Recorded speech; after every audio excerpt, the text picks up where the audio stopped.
Bonjour et bienvenue sur l'Argus.fr pour découvrir la nouvelle et 9e génération de Volkswagen Passat, une routière qui doit se transformer pour perdurer au point de n'être plus proposée qu'en break.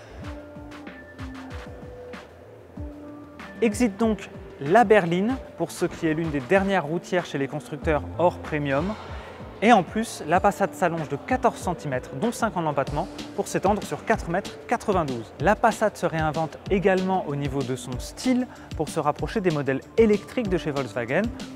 On retrouve donc une partie avant dénuée de grille de calandre, des feux liés et affinés par rapport à la précédente génération, mais aussi cette grande bouche, cette prise d'air béante qui permet d'alimenter l'abbé moteur, car oui, il reste un moteur thermique sous le capot. Cette convergence du style entre thermique et électrique chez Volkswagen se traduit par des courbes plus douces, un dessin plus fluide pour optimiser l'écoulement de l'air.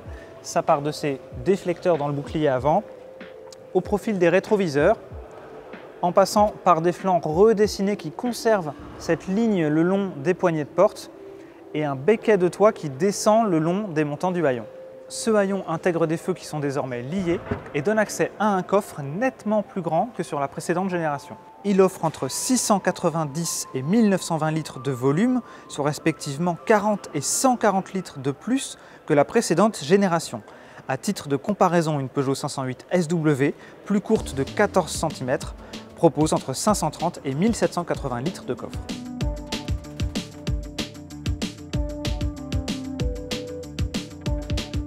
À l'intérieur aussi, tout change avec une nouvelle interface qui se rapproche, comme le design extérieur, de celle des modèles électriques de chez Volkswagen. Oui, mais ce système d'infodivertissement, nommé MIB, entre ici dans sa 4e génération, promise plus ergonomique par le constructeur. L'écran central tactile mesure 12,9 pouces ou 15 pouces de diagonale, comme ici dans cette version haut de gamme. La barre supérieure affichée en permanence est personnalisable afin qu'on puisse y mettre des raccourcis vers ses applications préférées. La barre inférieure est également affichée en permanence, mais ses fonctions sont fixes. Elles permettent de régler la climatisation. Les tuiles du centre sont également agençables à l'envie. En dessous, on trouve un bandeau capacitif pour contrôler la température ou le volume audio. Celui-ci a au moins le mérite d'être rétro-éclairé. Plus bas, on découvre une console centrale dénuée de toute commande de transmission, ce qui a permis de libérer des espaces de rangement ou des chargeurs pour smartphone. En fait, le levier de la transmission se retrouve sur un commodo derrière le volant, car aucune boîte manuelle n'est proposée pour cette nouvelle Passat. Le tableau de bord numérique de série intégré à la planche de bord mesure 10,25 pouces de diagonale et le volant multifonction reste fidèle à des boutons à poussoir comme sur l'ancienne Passat, mais contrairement à certaines Volkswagen plus récentes et notamment électriques, c'est plus ergonomique. Quel espace! Enfin non, c'est une Passat, mais l'allongement de 5 cm de l'empattement a permis de gagner autant en espace aux jambes à l'arrière qui atteint donc 95 cm. Au passage, dans cette finition élégance qui se positionne en haut de gamme, on apprécie le travail fait sur la présentation intérieure, notamment par rapport à certains modèles récents de chez Volkswagen, qu'il s'agisse des revêtements des portes ou même des petits inserts décoratifs sur les contreportes. L'autre finition haut de gamme, ce sera la Airline au look sportif qui se reconnaît à ses boucliers spécifiques et ses détails extérieurs noir brillant.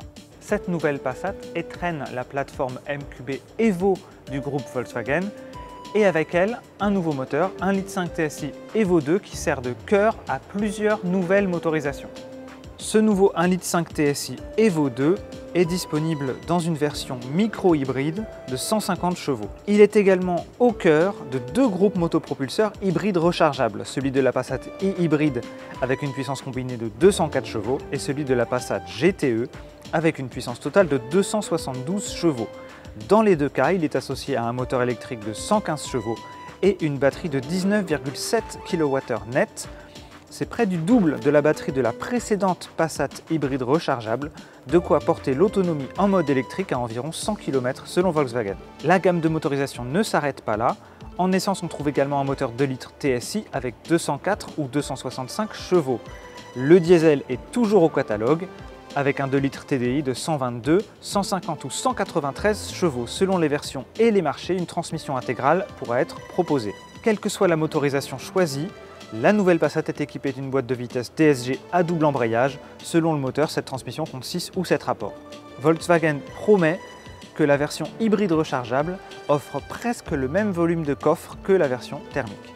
Co-développée avec Škoda, la nouvelle Volkswagen Passat est une proche cousine de la nouvelle Superbe du constructeur tchèque. D'ailleurs, les deux modèles vont être assemblés ensemble à Bratislava, en Slovaquie, alors que la Passat précédente était produite en Allemagne, à Emden.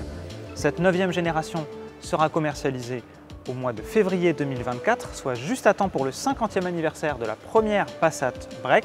Ces prix pour la France n'ont pas encore été annoncés, mais Volkswagen prévoit un prix de base allemand juste inférieur à 40 000 €. Il faudra probablement compter un petit peu plus en France. Évidemment, on en reparle d'ici là, sur l'Argus.fr, sur les réseaux sociaux et sur notre chaîne YouTube. À bientôt!